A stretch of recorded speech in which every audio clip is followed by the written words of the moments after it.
Yes, what's good, everybody, and welcome back to another episode of Veterans Minimum. I'm your host, Nick Deus. At Nick Deus 10 is where you can find me. VeteransMinimum.com is where you can find everything for Veterans Minimum. Before we get into this episode, I got to give a shout out to the members of the Patreon. We got Nick Chavez, Ben Kotzian, Christopher Velasquez. I met him the other day. Shouts to Chris, man. Thanks for showing love. Stopped by the studio while he was in Vegas. And he said, dude, for like 2 years, you've been saying my name wrong.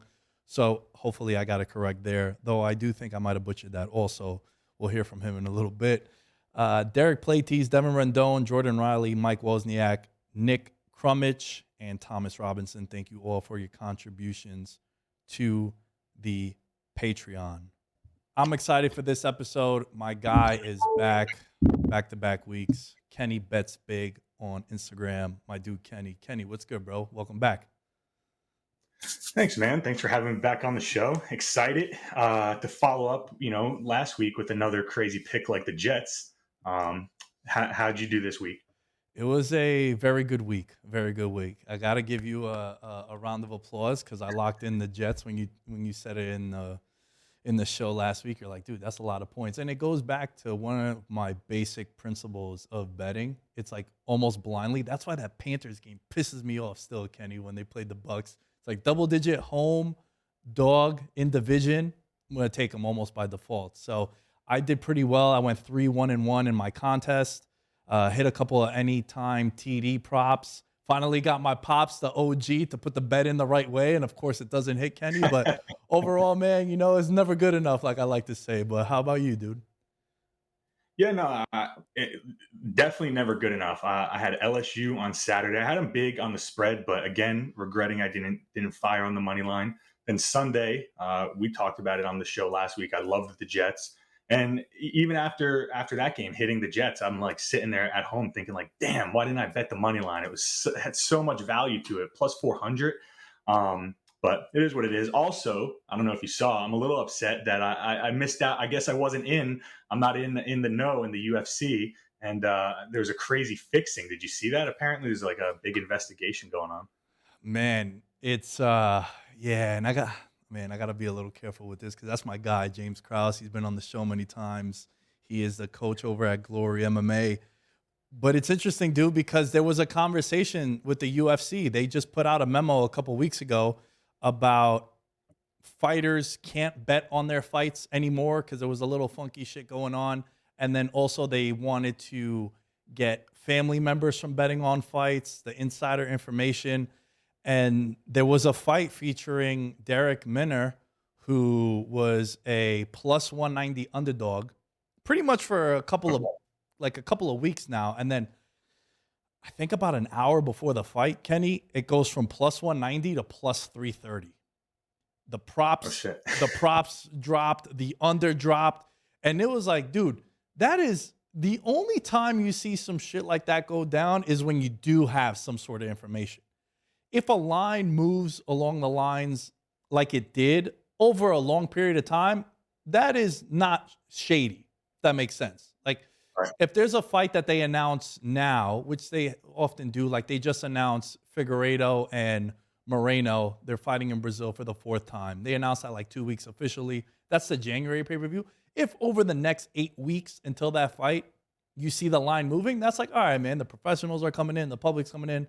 But when it's like an hour before cage time, dude, it's sketchy, man. And it's super sketchy when you're looking at this fight. Definitely. But the one thing I will say is the line movement could also be like, I'll be honest, I follow the UFC. I'm not probably as much of an expert as you are on the UFC, but on those fights, some of those fights, smaller fights, there may not be a ton of action on them, right? Like, I mean, I don't know what the numbers look like for the handle, for that fight. But if let's say someone just puts a $20,000 wager, maybe a $50,000 wager on the other guy as the favorite, there could be such little money in that pool that could move the line potentially in a drastic way. And I'll give you a personal experience. I have a buddy of mine who fought on the Dana White Contender Series. So he opened up as an underdog. Me and all my boys, we just started betting him. And his line moved so drastically. We weren't putting crazy money on it, but just because the money pool was so small on that fight, our bets moved the line so drastically. He ended up closing it as a pretty big favorite. Unfortunately, he got hurt in the fight and lost, so didn't hit our bets. But that's just an example of maybe why the line moved so drastically. But then when you hear that he comes out and he got hurt and stuff like that, it does seem very fishy, right? Yeah, and especially with James Krause, who has been on many different outlets saying that he's building out his own brand and it's a MMA picks brand. He does a betting show as well.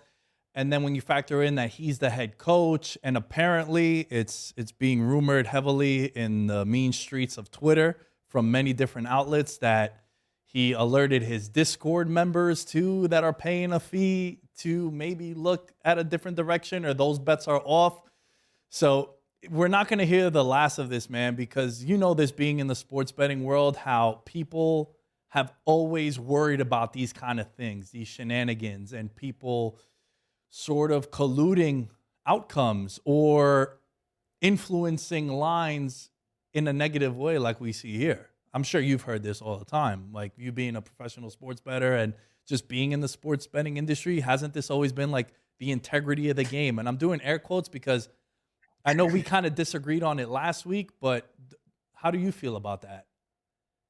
Disagreed on what, as far as like it being fixed to a degree? Yeah, like everyone always worries about the integrity of the sport and there being a fix. I don't necessarily buy into that. Has there been shady stuff in the past, like we mentioned, the Arizona State scandal in the early 90s, Boston College, those shady Hawaii 11:30 Eastern time in back in the East Coast games, and then you had Juventus overseas in Syria when they had all that crazy stuff. There's some great documentaries on Netflix about this, but it things like this happen, and then people get validated by their concerns about the integrity of the sport. Right. And, not to hopefully, hopefully no one gets in trouble, but do you remember the story I told you last week about the Matt Schnell fight? Yeah, kind of, but reiterate it. So a couple months back, again, I'm not a UFC guy, so Matt Schnell was fighting some Asian fighter, huge, big popular Asian guy. I think he may have even been undefeated at the time. And one of my buddies texted me and said, "Hey, I heard that this Asian fighter actually tore his ACL in training, but he's going to continue. He's going to fight anyway tomorrow." So Matt Schnell was a big underdog at that point. Of course, he's fighting a guy with a torn ACL. I got to bet the other guy. So yeah, you hear things like that, and then they fight. Couple hours after the fight, it gets announced on Twitter that the Asian guy tore his ACL and he's going to be out for a few months and he's got to get surgery to repair it. So yeah, I mean, stuff like that definitely happens. If I'm finding out stuff like that, imagine the guys who are really in the know and training with these guys every day. Like we saw a couple weeks ago, TJ Dillashaw, his shoulder pops out, and he talked about it after how he knew it was going to pop out. Well, dude, if you knew it was going to pop out, why are you fighting? Like people are betting on you. Yourself in harm's way going into a fight where you're probably going to get injured. So yeah, it's pretty crazy to see stuff like that, and then it makes it hard to bet on, right? Like how you just don't know. Yeah, I love that you brought up TJ Dillashaw because that's where my mind went immediately because he had said that his shoulder popped out like 20 different times in camp. And it's weird, right? Because I get why he did it because he went and he made weight. He already got his purse. Then he's going to get pay-per-view points. So from a financial standpoint, I get why he didn't pull out the fight because you're paying all these expenses. Like you hear some horror stories about how some of these fighters are compensated, but especially with him, who's been a champion, he's a big name, he's going to generate a lot more money. But you're right, dude, as someone who I was on Sterling, but also with TJ Dillashaw, it's like 30 seconds into that fight, you knew that he was drawing dead. And now just moving forward, he's probably not going to get a title shot again. But it's very funky when it comes to fighting. And this isn't going to be the last time we hear about this thing going on, man. But I do want to transition into the NFL. I want to ask you real quick. Yeah, go Can I ahead. ask you one more question about that? Absolutely. As someone who bets, because we've talked, you bet pretty heavy on the UFC. Every card you say, right? You're putting fire and bets on the UFC card. Yeah. Yeah. So hearing stuff like this, does this change what you do going forward as a bettor? Like, are you more hesitant to lay big money on fights? Are you more, maybe hesitant to even bet some of these cards at all? It's an interesting question, man, because you always hear fighters after the fact will say, "Ah, man, I think I ruptured my Achilles. Maybe not ruptured an Achilles, but I broke my hand, or I sprained my knee in camp. My shoulder's off. I've had back pains." You always hear those, and then sometimes you come out positive on that, right? That's used as Connor famously had blown out his knee, and he still went on and fought Chad Mendez. There's been issues like that in the past where it's worked the other way. So how do you combat that? Right. I don't have an answer to it. But you're right. I had friends immediately hit me up Saturday, and they're like, "Dude, I'm never betting UFC again." Like everyone was betting Manir props, and the fight doesn't go, which ended up cashing. But it's fair to be skeptical when some shit like that happens. Yeah, especially as betting becomes so prevalent. Like we talked about it last week before the show, as betting becomes, it's getting bigger and bigger. It's getting legalized. And soon it will be probably legal in every state. It's not even close to every state yet. And look how big it is. Imagine when it's legal in all 50 states, right? It's going to be huge. So you have to think we hear about it all the time. The UFC fighters are not paid a ton. They don't have health insurance. Like as you're at the tail end of your career, like a TJ Dillashaw or someone like that, like what's to stop you from going in there, telling your boys, "Hey, bet the house against me," or something like that, and just taking a dive? Like yeah, you just don't know. Dude, last thing I'll say on this, when Weidman fought Anderson Silva and he won the title, because Chris Weidman is a Long Island guy, and a lot Right. of my buddies out there, well, I wasn't friends with them at the time. They're some of the guys that moved the lines, because you're right. They were just, he was like a 7-1 underdog, and then it ended up closing to like plus 300 for Weidman. But it's like these dudes were all just throwing money on your homie. My buddy, one of my good friends, Jared Gordon, he's fighting in a month in Vegas against Paddy Pimblett. Paddy Pimblett opened up as a 2-1 favorite, and rightfully so, because he has the persona and he has Barstool is backing him also. But I know a lot of people that are professional UFC bettors, and even some fighters too, that are like, "Yo, Jared shouldn't be that big of an underdog. It is the biggest test for him." So you do have that dynamic as well, which it makes it fun, but also, again, I go back to it, man. I understand why people are skeptical. Is Jared Gordon the guy who bet his whole purse on himself the one fight? No, no, he hasn't done that.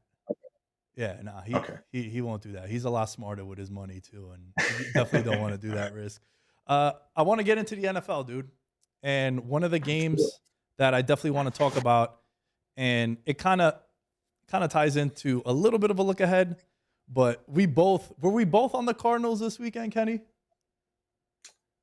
Unfortunately, yes. Man, they're tough to watch, right? Especially when you're betting on them. It's just you're banging your head on the wall. Dude, I felt like it was such a good spot, right? They're playing the Seahawks, who out of nowhere, it's like Geno Smith is MVP, and they might be a dark horse to win the NFC because the NFC is weak. Are they going to win their division? And their rookie corner is in the top 4 or 5. I think even higher. I think Woolen is like top Number two. number 2 behind Sauce Yeah. Gardner for So Rookie of the Year. Kenneth Walker is the favorite after Brees Hall goes down, and you got Metcalf, you got Lockett also. But they just played them 3 weeks ago. It's a revenge spot. You didn't have D Hop there.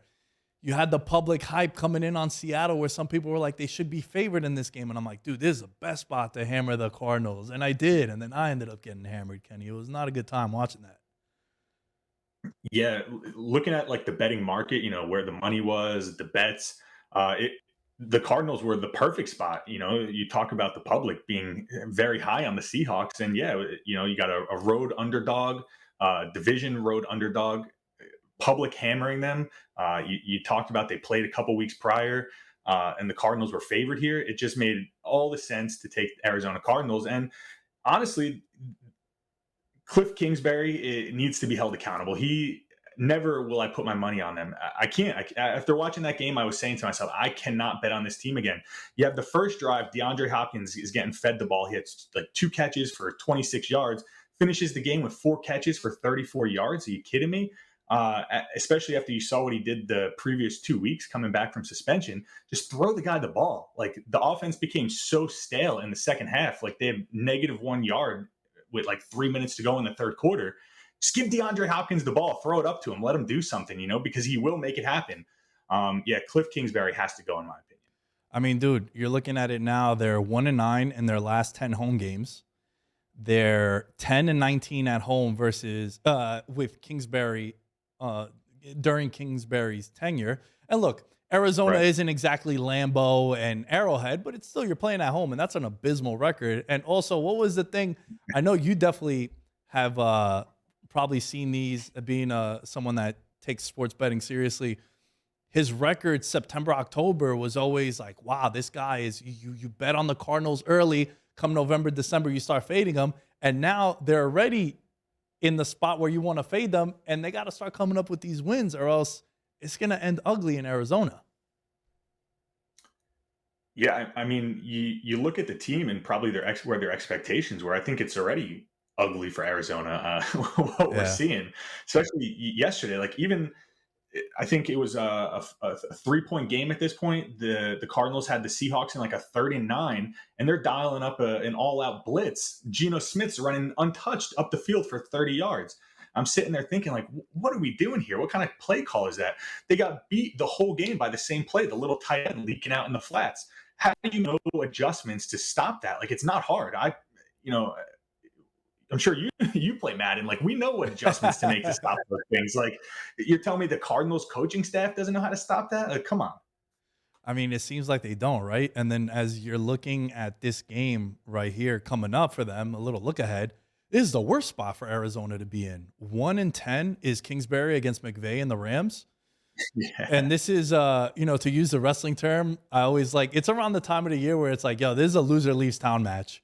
And whoever loses this game is probably not going to be in the playoff picture. And just looking ahead, you got the Rams playing the Cardinals. And look, we just saw Frank Reich get let go, which Right. I felt personally like he was drawing dead, Kenny, because last year when you lose that game to the Jaguars as a double-digit favorite against a team that was going for the number one pick, pretty much, they had nothing to play for. And yeah, I know that they've owned you in the past. I think since 2014, the Colts haven't won in Jacksonville. But dude, this is for your season, for a chance to make the playoffs, and you drop that game. I felt like it was a fireable offense there. And if he came out the gate slow, I thought he was an interesting first coach fired candidate coming into this year. And they let him go. And I think it was just justified, dude, because it was inevitable that they would do that. Yeah. I totally agree with you. After losing that game to the Jaguars to get into the playoffs, he should have been gone. But I think what happened was they used Wentz as the scapegoat there, right? Exactly. He had a couple bad picks in that game, and I think that's what they kind of put the blame on. Where they probably should have just cleaned house and got rid of the coaching staff and Wentz and just kind of started from not square one, because they have a very nice team with Jonathan Taylor. The defense is elite. Like we've seen, like the Colts defense is keeping them in almost every game this year.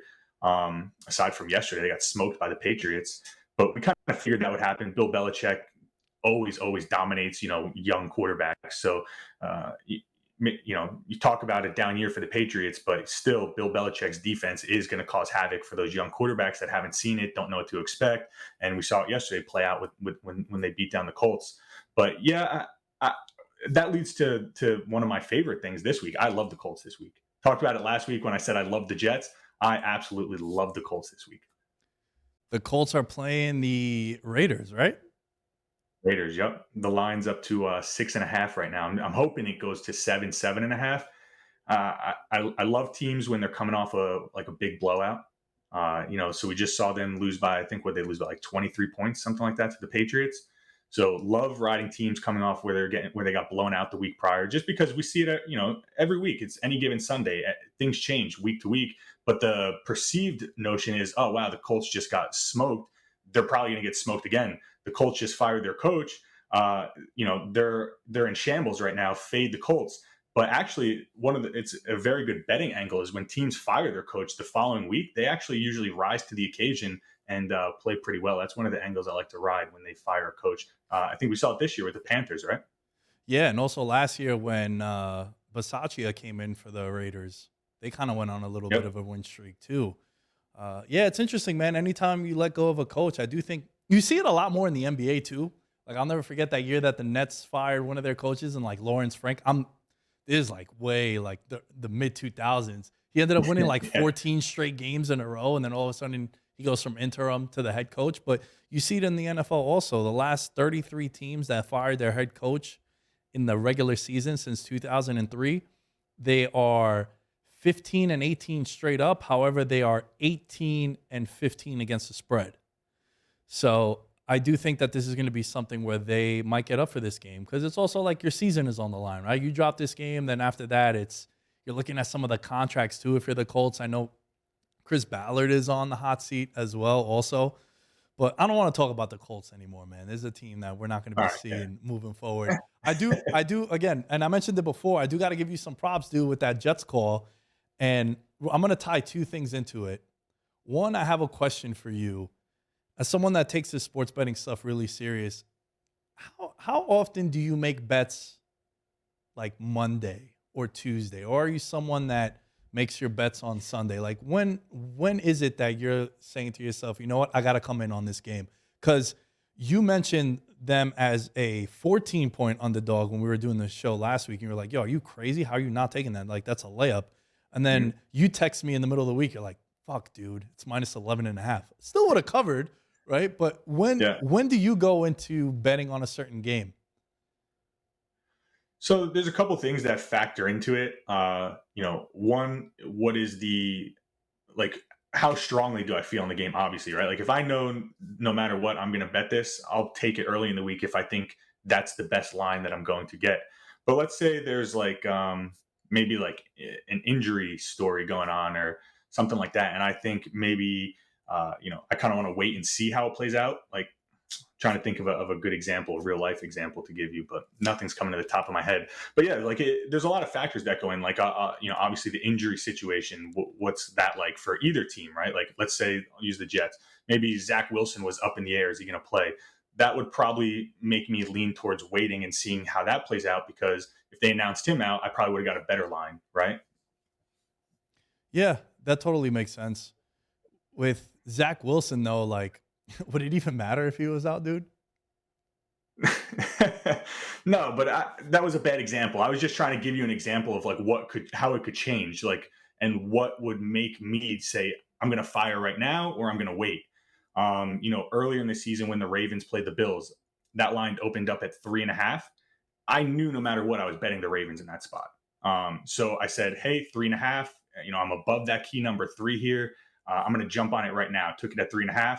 They end up losing the game by 3, and I think the line may have closed at 2.5 or 3. I forget what it closed at. But I know if you jumped in early, you were a winner. If you waited, you were a loser. So like a spot like that, if I know no matter what I'm taking it, I'll jump in, especially if the line is at a key line, like a 3.5 or 14.5, 10.5, something like that, where it could drop below a key number and you don't want to take it there. Well, I think a good example might be this week looking ahead, right? Josh Allen got a little banged up. They're worried about his arm. He might rest this week. Not the game on Sunday, but in practice, they might ease it up a little bit. And they're coming off a game with the Jets. They're a 7-point favorite now against Minnesota on Sunday. Minnesota's riding hot. We'll get to them in just a second, but this would be one of those situations where you would have to decide if you're coming in now. Like if you're on Minnesota, maybe you come in on them now, because if Josh Allen gets ruled out, there probably might be a pick 'em. Like what would be the drop off for you if they would come out and say Josh Allen ain't playing Sunday? You think it would drop? You think Josh Allen's worth 7? He might be worth more, bro. Yeah, I don't know. So here's the thing, right? In my opinion, right now, there's not a team that's more reliant on their starting quarterback than him. I know some people might say, some people might say Jalen Hurts, and yeah, I would say so. Lamar Jackson. Lamar's a good one too. Yeah, Lamar. You're right. But if Lamar's not on the Ravens. Yeah, but hold on though. Let me push back a little bit. We've seen Huntley. And Huntley's been pretty solid, right? Case Keenum is the quarterback for Buffalo. That's a huge drop-off. Yeah, but I mean, look at last year. The Ravens were like 1-2 in the AFC before Lamar gets injured. He gets injured. They didn't make the playoffs last year. Yeah. They completely implode. Even with Huntley. And Huntley had them in games. He kept, they were covering, but they weren't winning. But you're right. Yeah, Josh Allen, if he's announced out, yeah, I would think maybe the Bills probably at like maybe a 1-2 point favorite, maybe, especially because they're home in that game. But a game like that, I like to look at.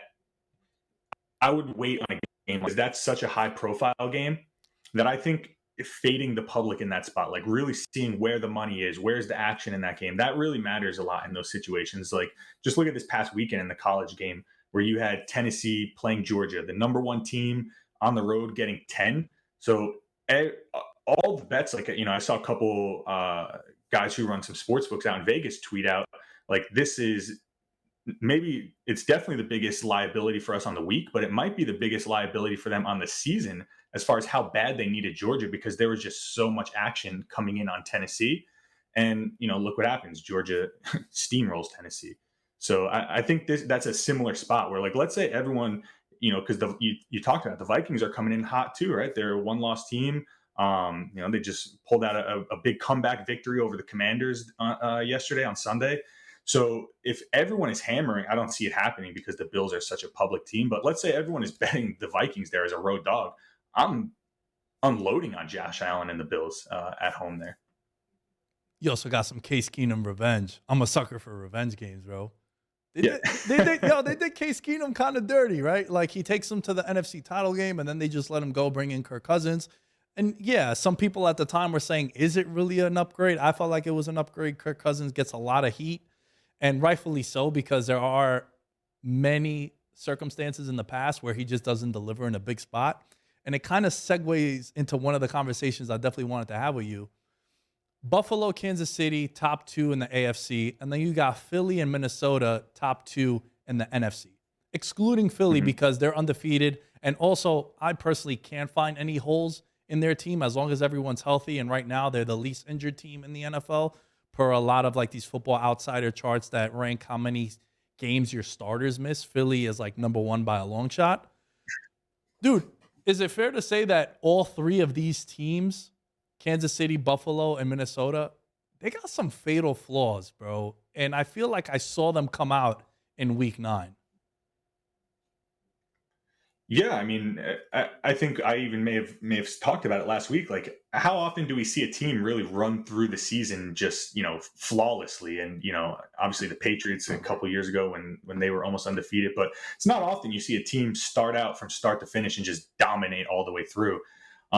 Looking in the AFC side, I really like the Ravens this year. Especially when you look at the odds, like the odds are kind of weird because even when they were going through that rough patch a couple of weeks ago where they were blowing leads and they just didn't look good. The offense looked bad. They were still like the third, fourth option in the AFC as far as to win the AFC championship, to get to the Super Bowl. So, they get Roquan Smith. There's talks. Maybe they get Odell Beckham. I know he's saying the Chiefs or so many. He's all over the place. But let's say they get an Odell Beckham. Now you give Lamar Jackson an elite receiver to throw the ball to. I really like the Ravens in the AFC, man. Yeah. The only concern I have with them is that this was the perfect team to play with a big lead, and they've just blown so many big leads, which is so weird because when they're up, you don't want to play Baltimore. When they're down, Right. it's all right, man, I got to turn this game off. They're not coming back. I think Lamar has 2 comeback victories when he's down 10. I think he's like 2-12 in his career. Baltimore is interesting. And now with Roquan Smith coming in, they're getting a couple players back healthy, though tonight is a rough spot. At the time of recording, it's prior to this game, but Bateman is out now, I believe, for the year. That's why the Odell thing would be interesting if they could get him. Yeah. Mark Andrews out, the running backs too. They're a team that I definitely have my eye on. They're 16-1 in many places to win the Super Bowl. They're 8-1 to win the conference. I still feel I feel the best about Kansas City because of the pedigree there. But also Mahomes threw the ball, over 65 times against Tennessee yesterday? And I know that's how you want to attack the Titans is through the air. But, man, Kansas City and Buffalo, they can't run the ball to save their lives. And that's going to come back to haunt them, dude. No, for sure. And especially with the Chiefs, like their defense is not as strong, right? Like the Bills, Right. at least their defense can kind of keep them in some games. The Chiefs defense is a liability. Like, I know the Titans didn't put up a ton of points last night, but the Titans offense with Malik Willis, they were missing a couple receivers. Like, it's pretty much Derrick Henry or bust, So the fact that they even put up as many points as they did is still kind of scary, right? Like, all you got to do is stack the box and contain Derrick Henry, and you're going to stop that offense. But in Malik Willis, he didn't even complete a pass to a wide receiver last night. Like, when have you heard that in today's NFL game, right?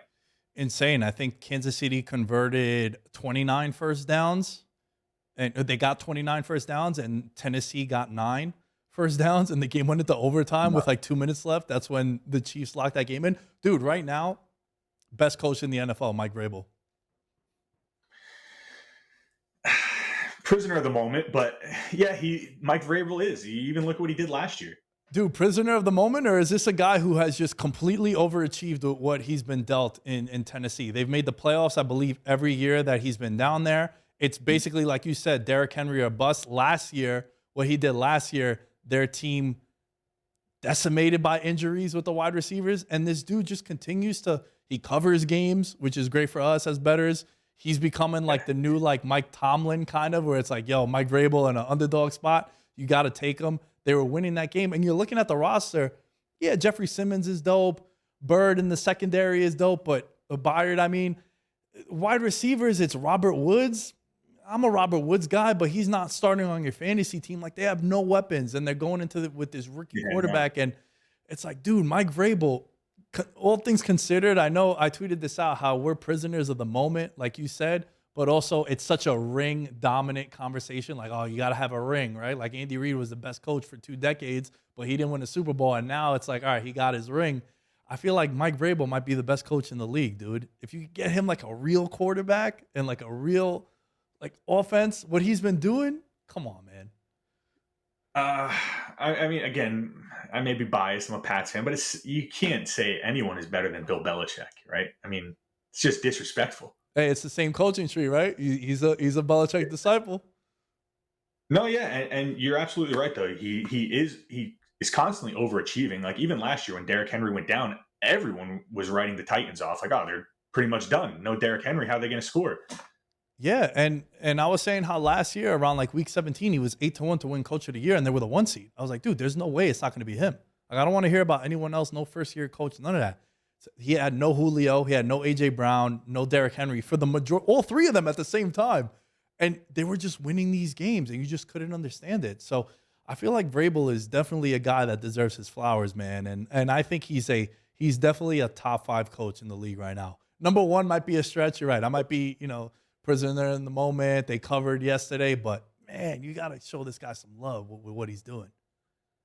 No, 100%. Top 5, I'll give you that, definitely. The one thing I will say too, though, is sometimes we get caught up in like looking at the lines and kind of just basing everything off of that, right? Like, if they're a big, like last night, a 14-point underdog, and we look, they cover, they keep the game close, and we're like, oh wow, Tennessee, really did something special here. But I think they're overlooked, and they're not a very sexy public team. Like, the public, for whatever reason, is kind of always against them. I think it's just because their defense, right? The defense is elite. They don't get talked about enough. That defense that Mike Vrabel, whether it's his coaching, whether it's the players and the talent, and it's everything. It's the system, right? They're very good, and I think they're very, very underrated. Yeah, I think that's exactly it. Like, outside of Jeffrey Simmons and Byard, like I mentioned, they have a lot of guys that are good football players. They're just not household names. Right. Week 10 look ahead. Is there anything that jumps off the page to you as we start to wind down? Last week, you were on some games. My favorite bet of the year so far was the Bengals -7. I had bet that the moment I saw that line. I was like, yo, there's no way. Like, Carolina, I know they're coming off the Tampa game a couple weeks ago, nail biter against Atlanta, back-to-back games they covered. We saw the Bengals. I know how you said you love betting on primetime games. Like, you'd be even way more successful if you just bet on primetime games because you have a nice edge. Yep. Dude, if I only bet on games in which I saw a good team in a primetime spot get shitted on, I'd have a mansion right now, Kenny. Yeah, I mean, that's why I said, like, the prime time, no matter what. Like, even last night, Thursday night, the Texans 14-point dogs. Everyone's looking at thinking, and how are the Texans even going to score here to keep this in within 14? And I said it on the Instagram live that I do before every primetime game. Listen, guys, this is a game where I don't have an answer for you. Like, you're asking me, how are they going to score? How are they going to stay in the game? It's an ugly game. You got to hold your nose and take it.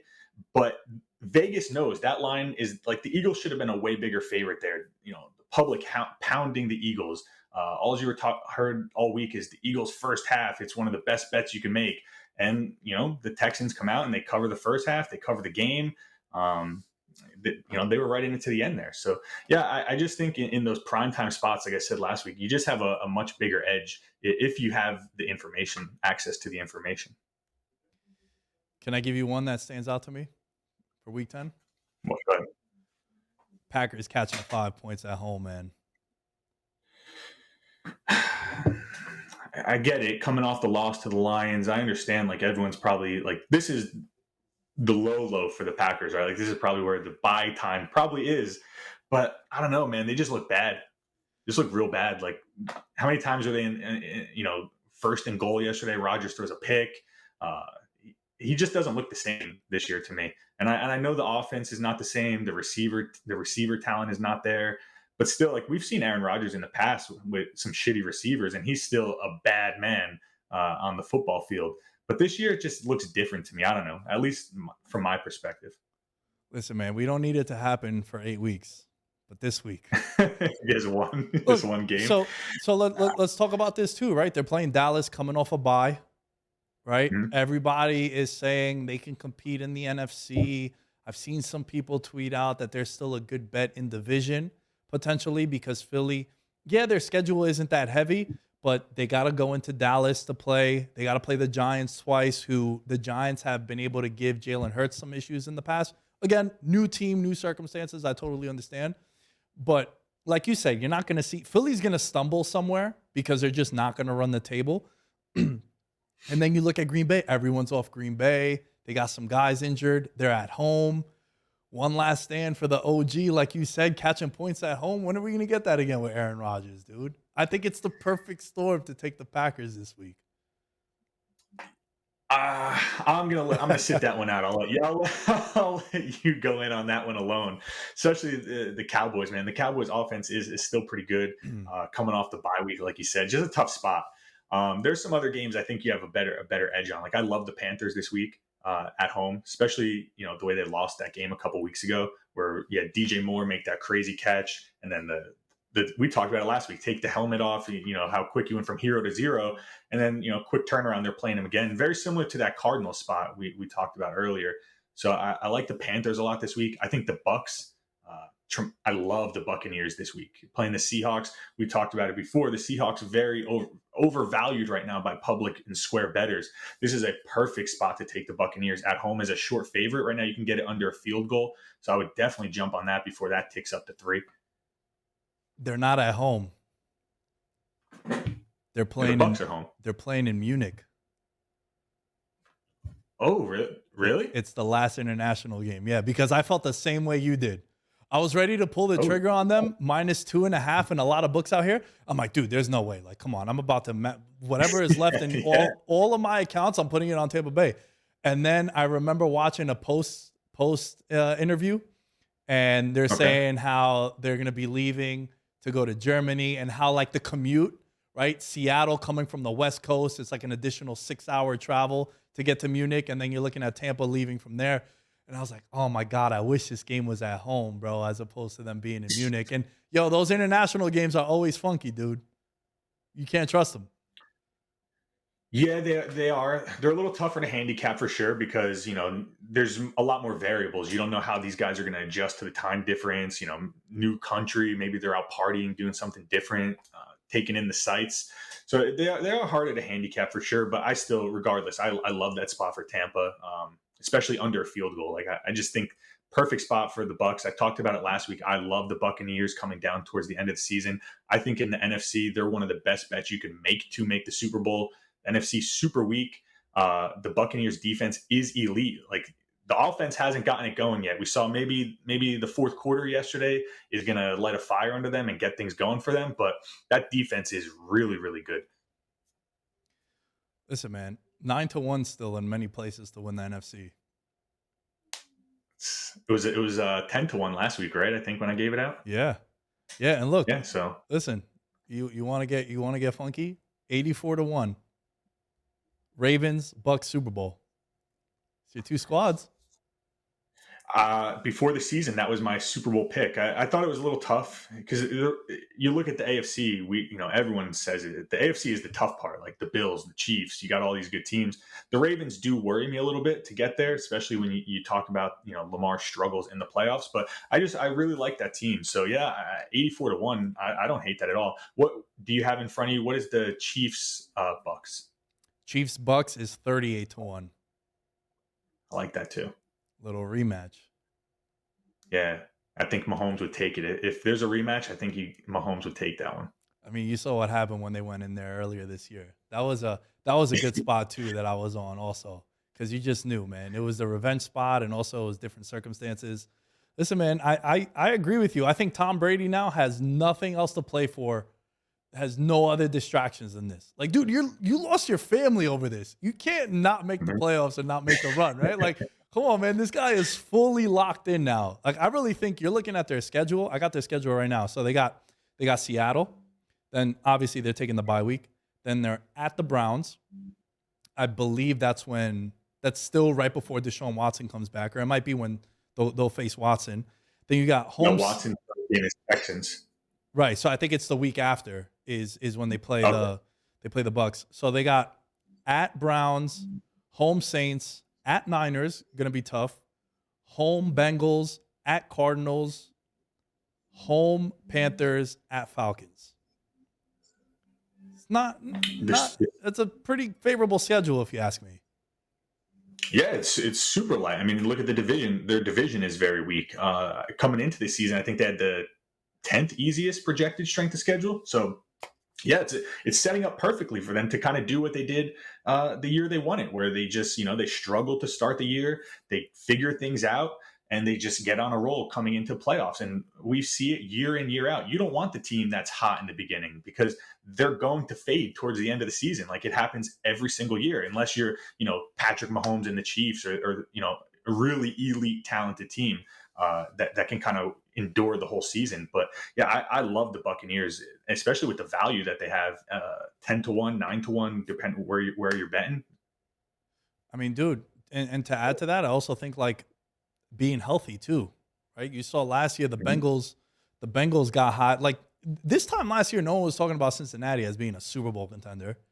And then they go on those. They end the last 3 games of the year with that statement win against Kansas City, that statement win against Baltimore. And all of a sudden, you're like, yo, Cincinnati could with Burrow and the weapons. And then if you look at it, it's Brady. Obviously, we know about Brady, but they also got a plethora of weapons too. So I feel like you swung me on Tampa Bay, dude, because I'm still locked into San Francisco. I still love San Francisco, and that's the last thing that I'll mention for this episode, previewing Week 10 a little bit. The look ahead on this one, San Francisco was a 3-point favorite against the Chargers in San Francisco.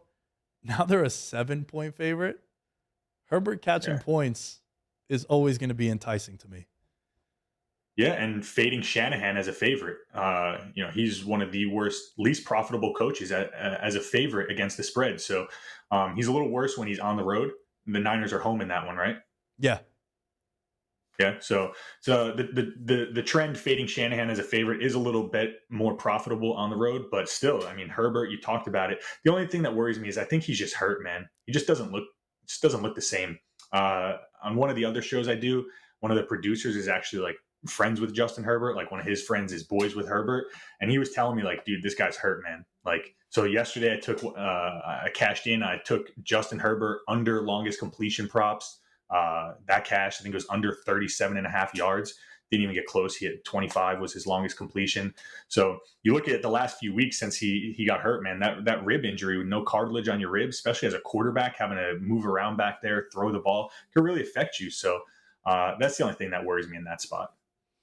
Listen, man, as someone who was super invested in their futures from the beginning of the year, I almost burned the tickets a couple weeks ago. Every time he gets hit, I'm like, oh boy, that's it. Because it's like the rib injury, and you're just waiting to see like worst case scenario with them. So It's going to be interesting, man, for sure. I do want to wrap up the show by thanking you once again for coming on.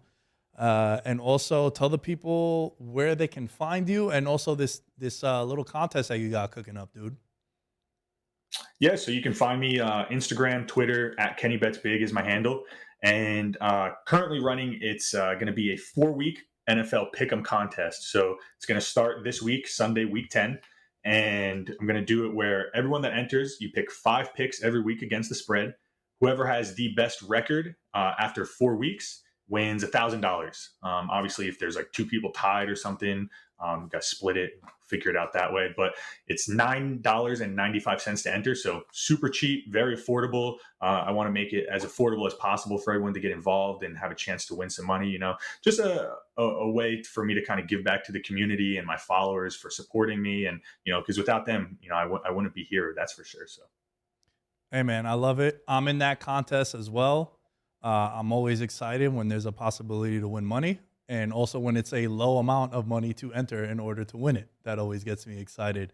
And every month I like doing something for the Patreon members. So the members of the Patreon, I'm going to cover 5 of their buy-ins. So 5 people from the Patreon I'm going to pick out of a hat, and I will get in touch with Kenny to figure it out, but I will cover your buy-in fee for this one as a thank you. Similar to what Kenny said, a lot of things wouldn't be possible without the members of the Patreon in particular. And then also, you know what? I think I might do one for just any member of the VM family that listens to the podcast. I'll probably put out a link and get if 25 people retweet it, one of those funky ones. So I'll probably get 6 entries out of me, Kenny, that I'll be covering for your contest, man. I'm excited for it.